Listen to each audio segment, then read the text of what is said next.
Time now for Focus. In Western schools, where education is separated from religious morality, a student could become a terrorist.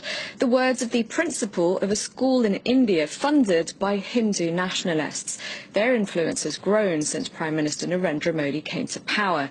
His party, the BJP, rewriting school books to the disadvantage of minorities. Shreya Banerjee reports.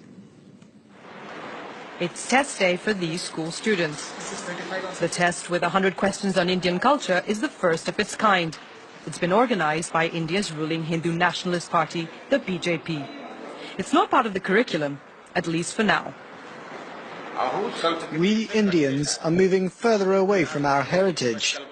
That's why we have this test, so that we can build a prosperous nation. This man is a BJP party worker, not a teacher. Around 1 million students in the northern Indian state of Uttar Pradesh are taking this test. The questions are mainly on Hinduism.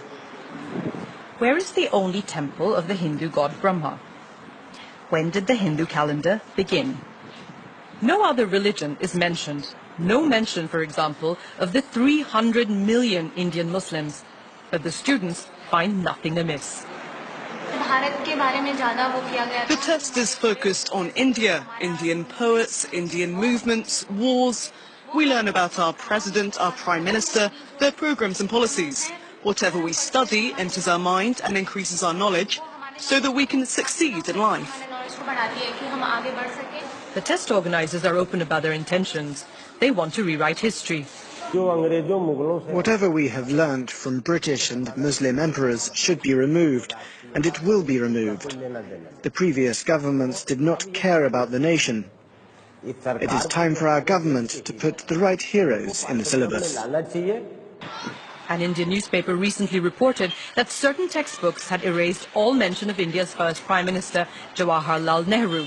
Nehru was a member of the Congress party, a major rival of the ruling BJP. That's not the only change, says this historian. Their purpose of coming to power is not power itself, but power to be used for an ideological end, to make India into a Hindu Rashtra. They successfully changed a very large number of history and other social science textbooks. It is a very distorted vision of the past, a wrong vision of the past, a wrong understanding of the past, which they are trying to impose on the present. The education system is a very important means of changing the mindset of society, particularly the young. RSS has always tried to catch them young. The RSS was founded in the 1930s in India. The Hindu paramilitary organization is very vocal about its anti-minority stance. And the Indian Prime Minister Narendra Modi is one of its members. The group is looking to erase centuries of Muslim presence in India. Symbols of that time are still very visible in the country. This is a school fully funded by the Hindu nationalists. The RSS says there are at least 12,000 of these in India, with 3.5 million students. Every morning, the children begin their day with a prayer.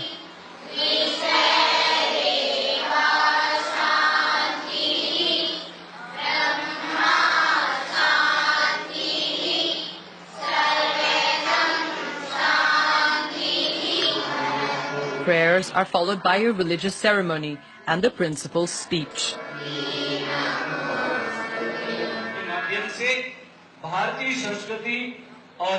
The students do the same exercises every day.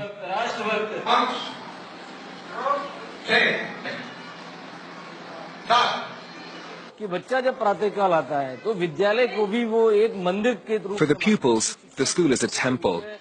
The sacred texts of Mahabharata, Gita and Ramayana are the basis of their education. In Western schools, where education is separated from religious morality, a student could become a terrorist.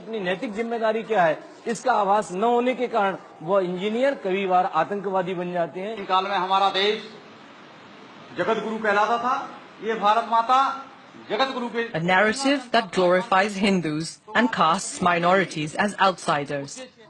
By introducing these ideas in schools through tests and the modification of textbooks, the BJP is looking to influence the thinking of young people. Almost half of India's population is under the age of 25. For more on this, I'm now joined in the studio by Olivier Guillard, Asia Research Director at France's Institute of International and Strategic Relations. Hello, thank you very much indeed for coming in. First of all, if you could tell us a bit more about the RSS. I understand it helped propel Narendra Modi to power. Absolutely. Let's say that this is a kind of a sister ship from the current political party that is in power for the last 3 years in India. It's a kind of movement that is between culture, sports, ideology. It's something that is supposed to be closer to the rightist side of the political spectrum in India than to the left, obviously. And this is a kind of pretty large organization. It's not supposed to be, it's a place for each and every Indian, but still the mainly pillars of this organization is mainly based on Hinduism and Hindu philosophy. And this is not a secret organization. It's a pretty large. You can, when you are lucky enough to visit regularly this country, you find pretty large places where you see guys training, young guys training. Any idea of the numbers? They are by millions, yeah, they definitely. But once again, it's not a secret organization. It's pretty. Your colleague said it properly a few minutes ago that this is an organization that's probably 70 or 80 years old, and there has been a large numbers of even political leaders, regional or national, that joined this organization many years or decades ago. So, and once again, it's it's not seen like a political party as such. But this is a kind of internship preparing guys to join the right side of the political spectrum or the Hindu society in an Indian nation. So how many members of the current government do you think are there who were once members of the RSS, and how crucial a role does it play in the government now? This is quite an interesting issue. I don't have exactly the numbers in mind, but I would say that probably over 1 people out of 2 in this government on the national basis. Where regionally, once again, we need to remember that India is a federation, federalist countries. Each and every of the 30 states has quite a different type of local government with different kind of competencies. But at the national level, in the current government, that is an Hindu nationalist government, it's not. As such, this is not a crime to have such an agenda. I mean, so they came to power peacefully. Narendra Modi 3 years ago won the general elections very easily, with such a numbers that we have not seen such a success for at least 30 years in the country. So there has not been any crime, they arrived by the vote in what India is called the largest democracy in the world. It's not for nothing. At the moment, let's say that around Narendra Modi, which remains extremely popular 3 years after arriving to power, he has a lot of people around him that do belong from a close side or from a longer side to this Hinduism movement. Because you say, yes, democratically elected, but you mentioned crime, and there has been a rise recently in religiously motivated violence. Is that not in part because of the intolerance towards minorities that the BJP is displaying, and really not hiding in any way? That could partly explain the situation. After that, you just need to look 10 years ago, 20 years ago, 30 years ago. I was a student in this country 30 years ago. They were already in ethnico-religious confrontation and violence between Hindu and Muslim, between Hindu and Christian, between Christian and others. So it's part of the story of this 1.3 billion population. And to be really frank, there has not been the numbers that have not been multiplied by 2, 3, or 6. No, there is a sort of slight trend to see more ethno-religious violence. It's not about crime, it's about confrontations. But once again, it's part of the story of the modern India. What about dissent, though, cracking down on dissent? Recently there was a high-profile journalist who was killed, and she was a critic of Hindu nationalism. Is that not something that is peculiar to recent times and the atmosphere at the moment in India? I don't believe so. I mean, if this is based only on one fact, it's not enough. It's not a scientific perspective. Just think about something. Mahatma Gandhi, the philosopher behind the modern vision of India, was killed by an Hindu fundamentalist. So it was 70 years ago.